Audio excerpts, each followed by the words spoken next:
Welcome to Pass It On.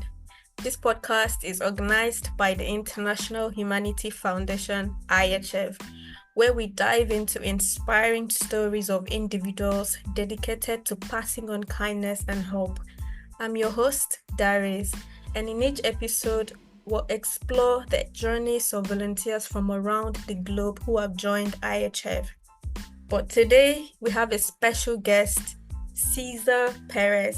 Welcome, Cesar, and thank you so much for being here. Oh, thank you, Darice. I feel honored to be here.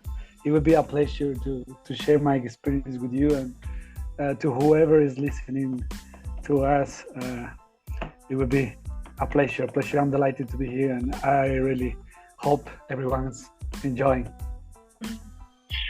Thank you. Before we dive into our conversation, Cesar, could you take a moment to introduce yourself and could you tell us about your role within IHF?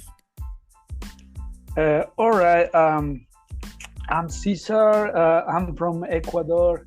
It's a really small country in South America. Maybe people know the famous Brazil or Colombia. So we are just nearby. We are a neighbor country. And I'm coming from there. We are a developing country, so there are so much struggles in the place where I'm coming from. So then I developed this passion about like helping each other, even research. And that's my life. Somehow I was a public servant, like working for my country. And somehow I became into the academics lately. And I really like this word about the research, the development, and further the heart of the sustainable development, and to make a better place. To make the world a better place for everyone. I think that's a brief of me around IHF. Thank you, Cesar. Surely the aim is to make the world a better place. Thank you so much. So the theme of our podcast is Pass It On. So can you tell us about who has inspired you to recognize the abundance of blessings in your life and to share them with others, especially in a world where many overlook their own blessings? Tough question though, but let's start like main blessing. I think main blessing is education, and that's why IHF is a really important organization, because IHF is trying to give children a better education like all around the world. And I think that's the main blessing of everyone, because not everyone is in a well position to be better education. So I really thank my parents, and I thank God about giving me a better education. So I think that's the main blessing among the workers. Then it comes like understanding. Then it comes like understanding each other, understanding the problems of people, and trying to help them. So I do think that's the main blessing, because poor people, like poor children all around the world has not this luckiness that I have had, like went to elementary school, then high school, then a good college, and then maybe a master program degree. And nowadays I am doing a PhD among the umbrella of scholarship. So I do think that's the main blessing, and I do think that's the key among societies, and that's the main problem among the developing world. So I think that's the key to make an improvement in those areas. So that's how it comes like with me, like idea. Okay, let's go to volunteer, and I was researching some organizations, and I saw IHF, which main effort is to give better education to everyone. So then I joined it, and I was like 1 year I was volunteering from home as a remote job. I was leading the grants team. So in this world of research, I really like to write for applications, for scholarships, for programs. And then I say, okay, why not writing for children, writing for centers, writing for International Humanity Foundation to achieve some grants. And grants are always better for particular programs, projects, and centers like IHF has around the world. Caesar, your story is so inspiring, and you mentioned your parents and God. So I just want to say shout out to God and your parents. Your dedication to IHF's Pass It On initiative is so commendable. Why do you and other volunteers not only support this initiative but also dedicate your vacations to working for IHF? Oh, yeah, that happened to me particularly the last winter break. As I'm telling you, I am doing a PhD in China, so it's kind of pretty far from my place. And then let me tell you, I was on pink since the last year because this PhD proposal and scholarship got me so busy. And then I went pink on IHF. For whoever doesn't know what is pink, it's like I am passive nowadays in IHF. So I was working 2 days ago, and I worked for almost more than a year, and then I passed to passive. But actually, at the beginning of this winter break, Carol texted me and asked me for some information, and then I told her the history that I'm here in China and I'm doing the PhD, and I mean it's funny, she didn't know I was in a pink mode. She didn't know I was passive, and then she realized it. But even though I helped her with the information, and after telling her the history, she said, or I said, I don't really remember who brought that up, why don't you go to the Bali Center? And that rings a bell to me, and I say, why not? Because I'm pretty far from my place, from my country, and the tickets are so expensive from over there. And even though IHF provide me as astounding help to go to Bali, and I said, okay, I'm going to spend the winter break in Bali Center and try to reopen the center because it was closed since COVID-19 breakup.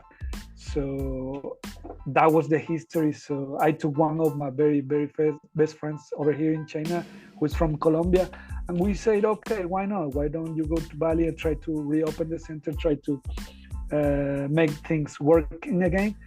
And even though we heard Bali was a really nice place for taking a rest, we were exhausted about our first semester here in China, and then we say, okay, let's go right away. And even though our main idea was working, and even though we had some issues to attain studying, so that's it. We really enjoyed the time over there, working, even though, but we also studied there. And traveling and helping people is really good. I'm really passionate about knowing other cultures and helping other people and knowing other people see the problems over there, so maybe there are the same problems as in my country.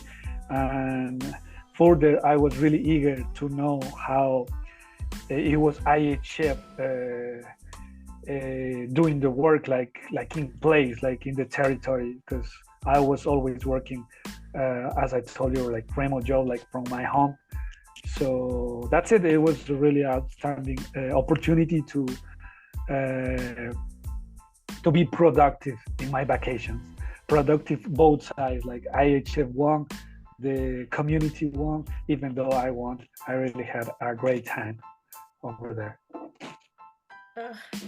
Thank you so much, Caesar, for all the work you've done for IHF. The children was so grateful, and you're amazing. IHF's mission for children and people worldwide is profound. Why do you believe this mission is important, and what valuable lessons have you learned from your experiences with IHF? Well, as I told you at the beginning, I really believe education is the key. So that's the main point about IHF, with the centers in Kenya and in Indonesia and in America as well. So I do think, I do believe that's the key. So that was the main point why I joined IHF. And even though the values on IHF is like giving to others and sharing to others, it's one of the another key role playing among communities and among society to pursue development. So that's it. I do really believe that that's the main mission, even though children are the future, and society has the hope in children. So it's really a starting point, trying to achieve better days in the future. Thank you, Caesar. Surely children are the future. Handling overwhelming news and challenges can be a lot. How do you personally cope with feeling overwhelmed by the world's problems? There's just so much going on in the world. So how do you deal with that? How do you cope with that? Well, that's a really tough question, and I'm already a little bit grown up in my life, and so I have been passing like too many stages. When you're really youth, you want to make the revolution, but time's passing and you try to switch the mind. But I do really believe when we're young, we need to make that passion more productive in a really good way. But we do not need only the youth and the energy. We also need to be intelligent about it. So my main advice to the youth is like, all right, take that energy, take that effort, take that passion for make a revolution and change the world. But at the really same time, try to study as much as possible and to think the better way, smart in this world. Because as you say, like political issues and economic issues play a tremendous role among, and main point, which is bringing inequality everywhere around the world, selfishness in different parties. So I always used to feel overwhelmed about it, but what I'm trying to do is like trying to be productive and think like the small amount we can do, like I don't know how to say this phrase in English, but I'm gonna say in Spanish. De un pequeño grano de arena se puede hacer mucho. It's like small things can make the difference. So I'm trying to think that, so that give me peace when I am overwhelmed about it, and I'm trying to be productive even on my own work for my family, for my beloved ones, and even though try to be productive and do job stuff, work for other ones, like as a volunteering for IHF. That's it. Thank you so much, Caesar. I hope everyone listening, you're so wise, get to pick something from what you've said, because I'm sure I have picked a lot from what you said. Thank you so much for sharing. So based on what you said something about energy. The video you sent to me earlier today, it was video of you in Bali, in the the IHS Center in Bali. I watched it. I was really so into it. It was so cool, and just seeing what you're doing for everyone, like, it was just so happy. That was a really good experience. I try to do that when I feel overwhelmed, trying to enjoy the life as much as possible, like everywhere, in any condition. Try to be present means like trying not to be worried, because as the question you told me, like all the world is like, sometimes it feels like falling apart, But even though life is for being happy, and try to attain those points, those works or whatever activity it makes you happy, and trying to enjoy it. That's what I tried to do in Bali, because even though the conditions weren't so good, but I was aware about it, and I say, okay, let's go. Let's try to make, even though a small thing, but maybe in the future, maybe small things will become great things. Yeah. So that was it. Okay. Still on the video you sent to me earlier today, I saw a video of you working out. So that brings me to this next question that says, self-care is crucial, especially during busy periods. So now, how do you prioritize rest and make time for yourself when you feel exhausted? Is it just the working out, or is there something else? Because I'd really love to, Oh yeah, that's a really good question, and I realized, like, lately in life, like the very main point is, like, you have to feel yourself happy to give the others that happiness, or to make others happiness. Like IHF want to share work, want to volunteer. So individuals, like, we cannot give the others, like, our best if we are not happy with ourselves. So that's what I realized, and then I'm always looking for our own time. So whatever it brings you passion to you, like, maybe some people like to read, maybe some people like to work out, maybe some people like to do any other job. So you really need to keep some balance in your life, and you really need to have your own time for enjoying your life, for enjoying yourself. So that's the single way you can be the best for other ones, and you can share to other ones. Even though now at this time I realize, like, brain even needs that, because sometimes I really feel like brain doesn't want to work, and so it means, like, brain needs other activities, like working out. That's one of my favorites. Like, I really love sports, so whichever sports is available, I'll take it. Like in Bali, I was trying to jogging, and I was trying to do other stuff, but there wasn't anything available. So I just recycled the chairs, and we got other weights over there, and we just tried to make fun of it. And even though that's one thing we really love, so that brought more fresh air and oxygen to the brain, so we can keep working, or we can keep the pace, like studying or whichever other stuff. That's it. So if you cannot give happiness to other ones if you're not happy with yourself, so try to look for that time, and try to do whatever it brings that to you. That's it. Thank you so much, Caesar.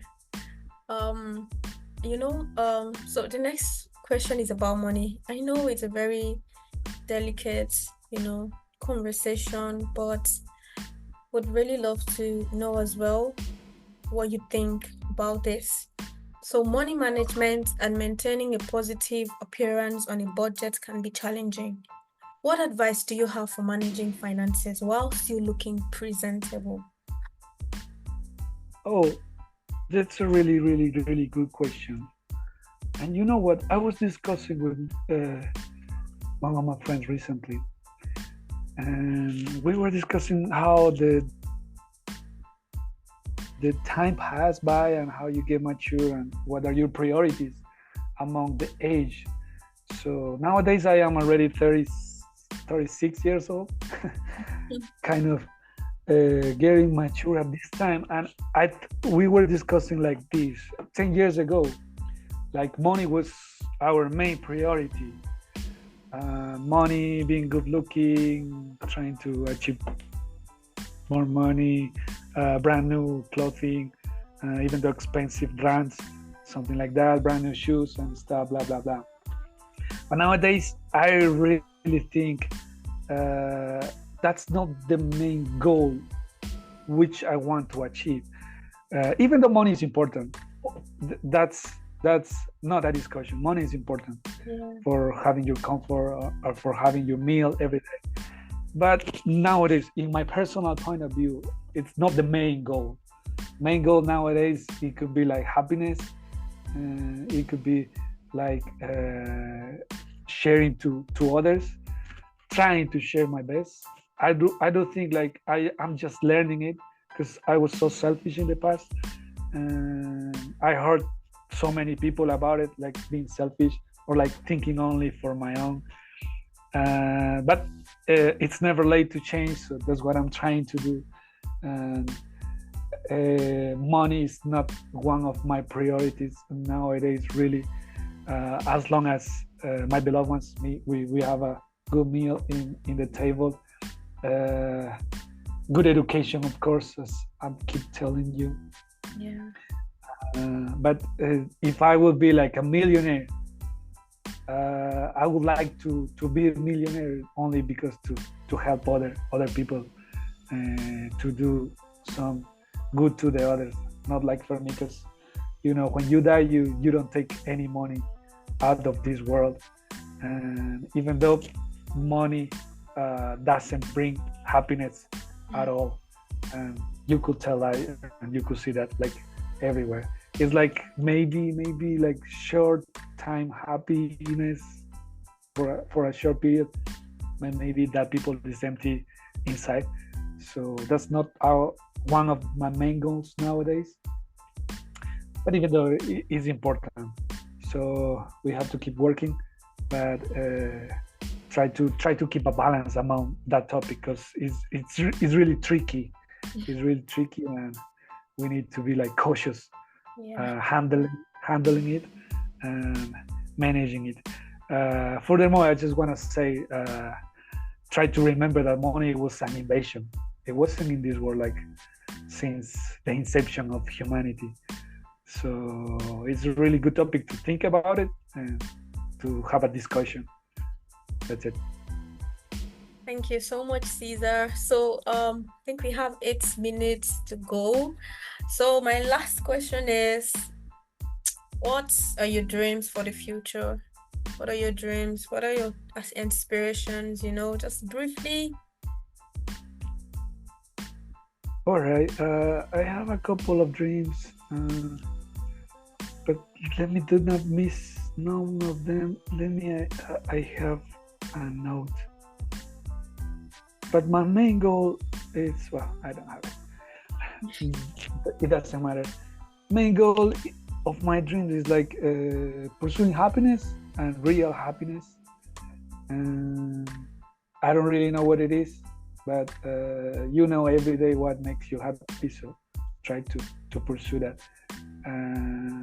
Second thing is like I really wanna be involved or like working in the academics. I really like to teach, and I know my country has a really lack of education issues, so I would really like to foster over there educational programs or trying to change the reality over there. So that was one of my mains about pursuing a PhD, and even though to come back to my place and trying to achieve better days of my place. Further, I will really live like in frugality later, of course with no money issues, but one of my dreams is like to live nearby the sea, to have a boat, maybe go fishing and eating whatever I fish or I harvest from my yard. I guess that's it. Well, Caesar, I'll be waiting for. I'm forgetting this one. One of my main goals also is like to know the 5 continents all around the world. And I wanna see them, and I wanna know the culture over there. Okay. Well, I hope all your dreams and inspirations come to pass. I'll be rooting for you, like I said earlier. And thank you so much for, honoring me with your presence. I'd really love to chat with you more. I feel like there is a lot you have to share, but, time. But I know that somehow we're going to have to do this some other time. And thank you so much for sharing your inspiring insights and experiences with us today. Your dedication to passing on kindness and hope is truly commendable, and we are so grateful for you and everything you've done and accomplished for IHF. We wish you all the best in life. Is there anything you'd like to say to our viewers? Just briefly. I just want to say thank you to you, Darice, for this opportunity. It's my really first podcast, and I do think it's the very first podcast of IHF, so I really feel honored, and I hope everyone enjoyed this conversation. I really want to wish you good luck with the rest of the podcast, and I really want to thank IHF. I really want to thank you and thank God for this opportunity, and hope to encourage everyone who's hearing us to do more volunteering job all around the world and try to do small things for changing this world, which at the end of the day is going to be a huge help to everyone. Thank you so much, Caesar. Such a pleasure. Okay, and that wraps on our first episode of Pass It On. Join us next time for more uplifting conversations and stories of compassion. Until then, remember to pass on kindness wherever you go. This is Pass It On by IHF. And Caesar, say bye to our listeners. Bye-bye, everyone. Bye. Blessings to all of you. Yeah. Cheers. Thank you, Darice. Bye-bye. Have a good one. Bye.